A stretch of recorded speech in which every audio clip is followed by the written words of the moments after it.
Hi guys, it's JJ Bolton here for Waffle Flower Crafts. Today I'll be making a card using the new stamp and die set called Go Girl. I'm going to start off by stamping her face and her body using a skin toned ink. Because it's really hard to find the right color cardstock, I'm stamping on cream and then I'll use Copics later to get the right tone. Now I'm going to cut out the face and the body pieces, but I'm going to leave a little bit on top of the face because I'm going to trim it later. So now I'm going to get ready to color the pieces using my Copics. And it's much easier to get a better skin tone using this method because there's not a lot of cardstock out there that's the right color.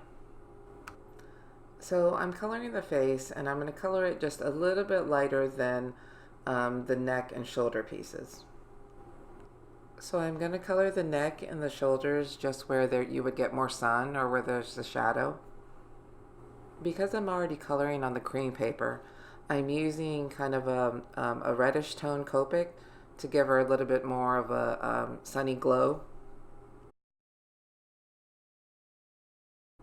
So now I'm ready to put the pieces together. I'm going to trim up the face a bit, and then I'm going to attach the hair with some liquid glue.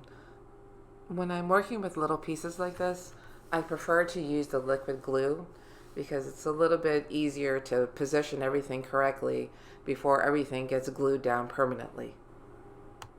The next thing I'm going to do is stamp her lips. And this time I'm going to use a pigment ink pad instead of a dye pad. And that's just because I colored her face with Copics and I don't want the color to bleed or to blur. Now I'm ready to attach her face to her body and to give the finishing touches to her hair.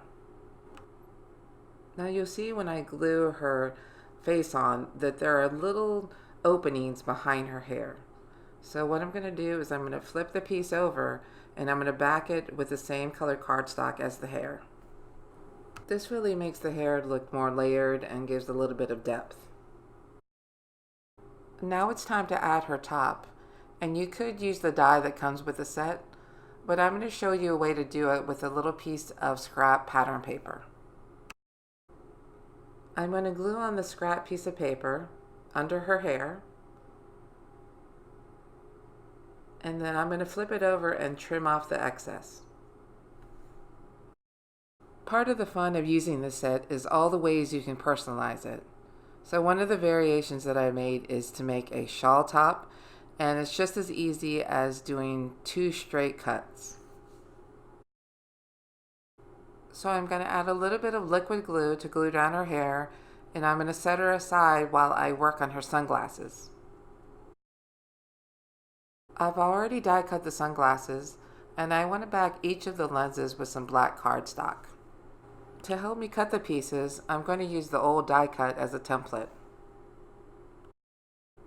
Another way to make the sunglasses is to die cut the sunglasses with black cardstock, and then you can use the lens pieces and inlay them into the sunglasses. For a different look for the sunglasses, you can also try using vellum colored with Copics or foil paper.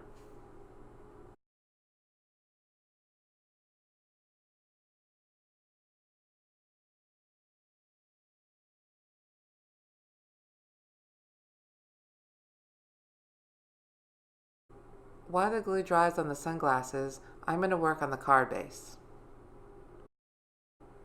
To get a really soft blended background, I'm going to do 2 things. One is to use Distress Oxide as opposed to Distress Inks, and the second is to use a blending brush. Try not to load up your brush with too much ink.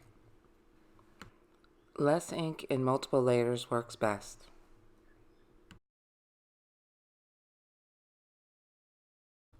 Now that the background is done, it's just a matter of putting things together.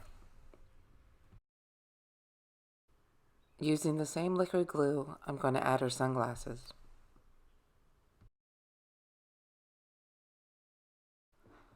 The last step is to add everything to the card base using foam tape. Thank you for watching, and here are some other ideas on how to use the Go Girl set.